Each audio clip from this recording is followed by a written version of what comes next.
This is a continued discussion from the previous episode of Nose to Tail, a podcast where we explore the world of aviation lifecycle solutions, insights, and more.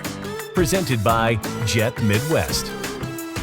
So maybe not everybody's aware, but at one point in time, you were flying around in your own little airplane. Yeah. Would you tell us a little bit about the equipment you were operating at the time? And maybe one of your more memorable flights, maybe you could fill us in on how that might have gone. One time I was landing at your facility in the middle of this massive windstorm. It had to have been like a 40-knot crosswind. So I had a Piper Meridian single-engine turboprop. So it was a pretty light little plane, and landing this massive crab angle at Kansas City International was that was a bit of a challenge. Do you miss flying? Not really. You know, I used to fly a lot more because we had a mission. I was tearing down airplanes and flying around visiting customers all over the country. Anywhere in the country I had to fly, flew myself. But I don't do that anymore. I don't have that requirement anymore. So I just don't get the reps, the practice that I need. Well, that's good. So you got rid of your airplane, and then I'm sure you'll find a new toy at some point in your life, right? Yeah, I think, I build businesses. That's what I do. That's what I've always done. So, the future of where we go from here is really what I'm interested in. And how do we change the market? How do we change the way that things are bought, right? AI is the buzzword these days, right? That's the blockchain or the 3D TV or the whatever, the fad, right? So I kind of have a different view of AI than most people. I don't think it's a cure-all. I don't think it's the single answer that's going to change everybody's lives in aviation, especially when it comes around to inventory planning, which is where most of the applications seem to be focused these days. At the end of the day, there's 2 million parts on a 777, and no machine learning is going to accurately predict when a bracket is going to fail, exactly when something's going to corrode, and all it can do is predict and say, you should have this in stock. So whether it's good old-fashioned predictive buying, which you can do with basic data, or it's something that's driven by AI, at the end of the day, it's a recommended stock list. Right. And inevitably, the way aviation works, you're going to use some of that, some of it you're not, and some of it that you didn't think you were going to need, you're going to need. And in that case, it's going to be a lot, right? So AI might improve that accuracy, that predictive buying a bit, but at the end of the day, we feel that the market's moving more towards a just-in-time, kind of spot market, what we call the spot market. And I think that having a very efficient spot market that can get any part anywhere in the world in 48 hours, that achieves the goal that the airlines and the MROs are looking for, which is to reduce the amount of stock they have on the shelf. At the end of the day, they don't want to build inventories. They don't want to build surplus. They want to carry the minimum amount of stock that they can. So providing a hyper efficient spot market where you can go to one place and have access to all the OEMs, have access to as much inventory as possible in one place where it's available in 48 hours. We feel like that's the future of parts consumption in the aerospace market, less so than a machine that's going to try to predict, most likely incorrectly, when things are going to fail.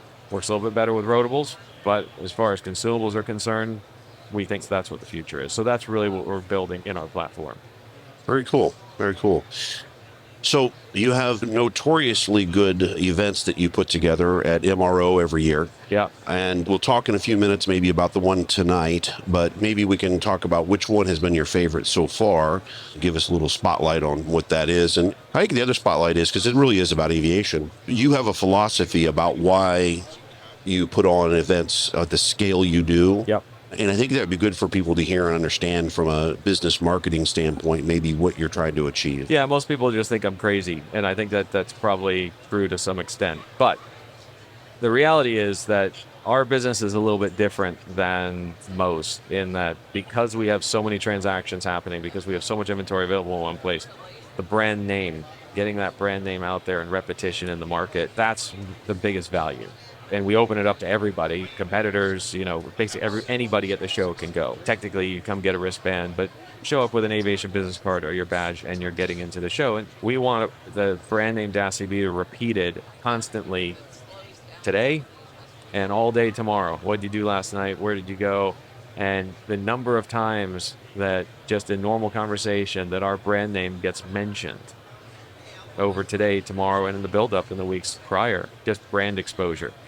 And last year was pretty cool. I think we did a Depeche Mode cover band And we had T-shirts on that were a big hit that say DASI says relax. We had people wanting to buy those T-shirts, which we didn't really plan on.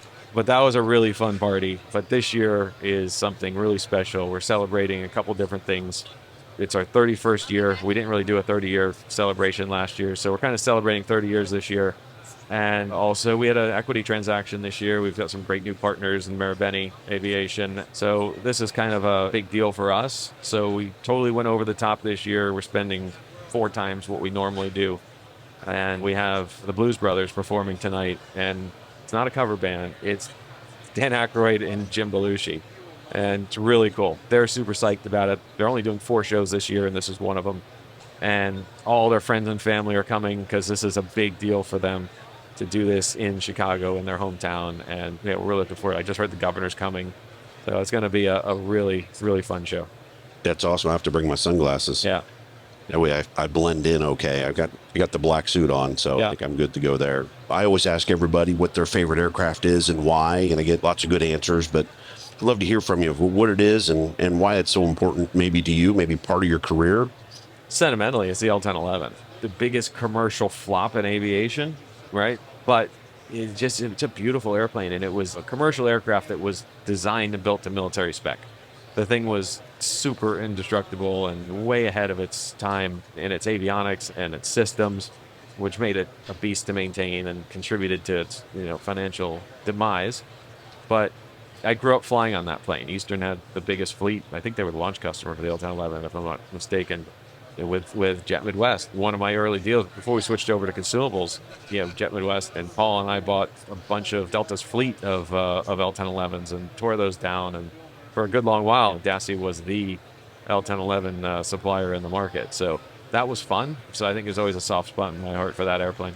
That's awesome. I remember going through some records one time and they were showing the fuel consumption burn, right? They have the chart that shows how the efficiency is. And I forget the exact number, but you see the efficiency nice and plateaued out and it gets to a certain hour limit, like 12, and it just drops right off because those engines were less than fuel efficient.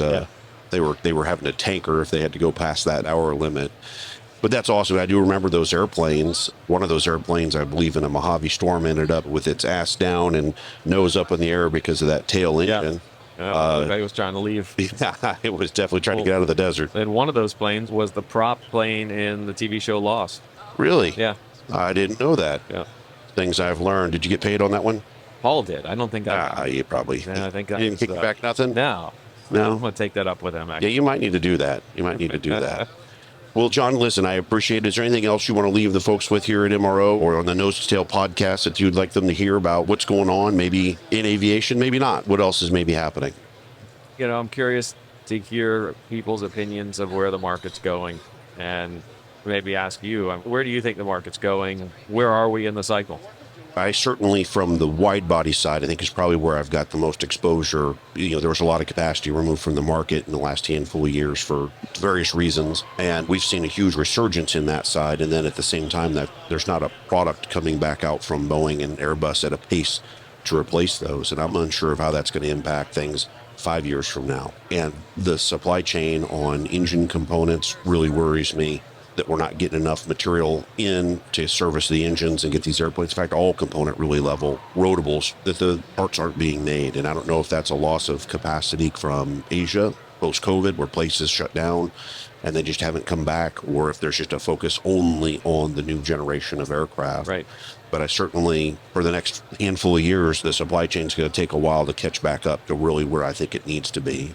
You're probably more in tune with the narrow body market. What are you seeing there? So, I think there was certainly a disruption in the supply chain, obviously, during COVID, but that also bred panic buying, right? So think about what happened with toilet paper back in, Sure. Anyway, it was all of a sudden you couldn't find toilet paper and everyone was just buying whatever they could find. And I think that there's a bit of that happened post-pandemic where you had a bit of artificial demand where people were panicking that I need to have 2 starters in stock, not 1, or I need to have 20 bearings in stock, not 10, because we don't know if we're going to be able to restock. So I think there was an inflation of demand that happened that is starting to work itself out of the market. That's kind of our sense. We don't see as big of a demand on piece parts, especially MRO piece parts, as we did 6-8 months ago. Interesting. And I think that that's mostly because inventories have been built back up, right? And now they have surplus, and okay, do we really need to maintain this stock level because they're readily available again? So I think that that's kind of playing itself out in the market, both wide body and narrow body. I think just, we're talking about MRO components. Well, very good. Well, John, I appreciate you coming in. Yep. Thank you, everybody out there, for watching the Nose to Tail podcast here at MRO in Chicago. John, I look forward to watching the Blues Brothers tonight and having a few cocktails with my sunglasses on. If I start making a fool of myself, I'll expect you to step in and help me out, all right? I'm expecting to have to do that. All right, fair enough. Thanks again, John, and thanks to all you out there watching. Thank you for listening to our podcast, Nose to Tail. Please like and subscribe to our channel. Presented by Jet Midwest.